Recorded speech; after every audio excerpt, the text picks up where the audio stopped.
Have you ever wondered why the characters who can see the code in movies like The Matrix almost always fall into two archetypes, Black and Asian? It's not symbolic or aesthetic, it's historical, metaphysical, and deeply technological. Because long before computers existed and long before the Western world even had language for data, Africa and Asia were already working with forms of consciousness that functioned like living operating systems. And to understand how we got from ancient trance technologies to modern artificial intelligence, we have to start with a man named Baba Kalindi-E. Baba Kalindi-E was not just a martial arts instructor or a psychedelic researcher. He was one of the last carriers of a very old West African understanding that consciousness itself can be trained to perceive reality in code. He spoke openly about warrior traditions that used high-dose psilocybin mushrooms, much higher than anything in Western psychedelic culture, to enter states where time slowed, motion fractured, perception widened, intention appeared before action, and reality broke into binary-like pattern streams. In other words, a biological form of computational consciousness thousands of years before computers existed.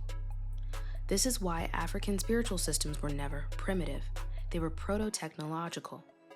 They used trance, dance, rhythm, plant teachers, and altered states to activate the hardware of the human nervous system. What Kalindi revealed is that African consciousness wasn't mystical, it was operational. It was a system and it behaved very similarly to what we now call neural networks, predictive modeling, algorithmic pattern recognition, and machine learning. This is why in The Matrix, Morpheus is not just a character, he is an archetype. Hollywood knew enough to code Africa as the first teacher, the original perceiver, and the one who sees through the simulation. This comes directly from the lineage Baba Kalindi-E carried.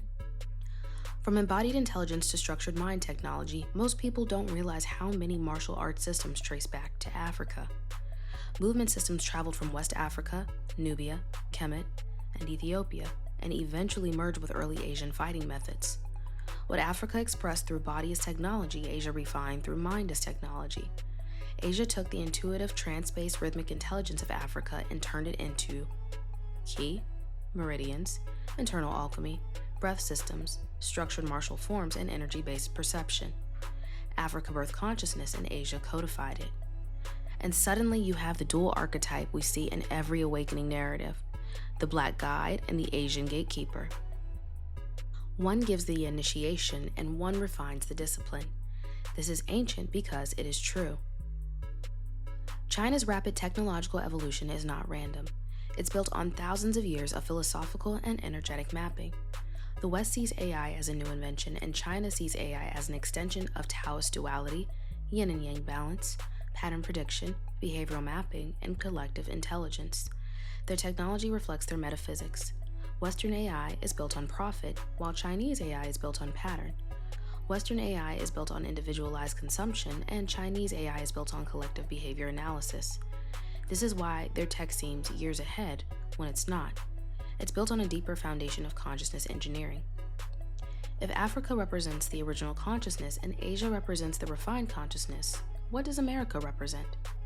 Behavior, impulse, emotion, identity fragmentation, attention addiction, and volatility. America is the youngest consciousness and the most programmable and the easiest to map. China doesn't want American spirituality, they have their own. They don't want ancient knowledge because they come from it. They want what the US produces in excess, predictive behavioral data. Because if you understand what a population fears, what it desires, what it reacts to, what distracts it, what enrages it, what sedates it, and what it will buy and believe, it also knows what it will choose under pressure. And then you can control the future of that population without ever stepping foot on their soil. This is not data collection, it is consciousness mapping. And it is the modern version of what Baba Kalindi-E described, seeing reality at its most fundamental level, not spiritually, but predictively. While China built robotics, AGI, quantum networks, biometric systems, and holographic cities, Americans are fed TikTok dances, celebrity gossip, political outrage, dopamine loops, culture wars, and algorithmic chaos. Because a distracted mind is a profitable mind and a predictable mind. The US has become the sandbox, the test environment for training artificial consciousness. This is why China wants American data, not because America is superior, but because America is unstable. And instability creates clear pattern signatures that are extremely valuable when building machine intelligence. We are living in a moment where the four lineages of consciousness are merging. Africa, the embodied consciousness. Asia, the structured. Within those two systems, we have China, the technological consciousness, and America, the behavioral consciousness. Together, they form the blueprint for the next stage of intelligence on this planet. And Baba Kalindi was one of the first to explain that the vision warriors had under psilocybin was not myth, it was the original human interface and the first technology, the first access point into the simulation we now call data. So, if you've ever seen that Black and Asian archetypes are always at the center of awakening narratives, it's because the beginning of consciousness and the architecture both come from those lineages. It's because they understood exactly what Africa knew and what China knew, that whoever controls perception controls reality. The machinery may look new, but the consciousness behind it is ancient.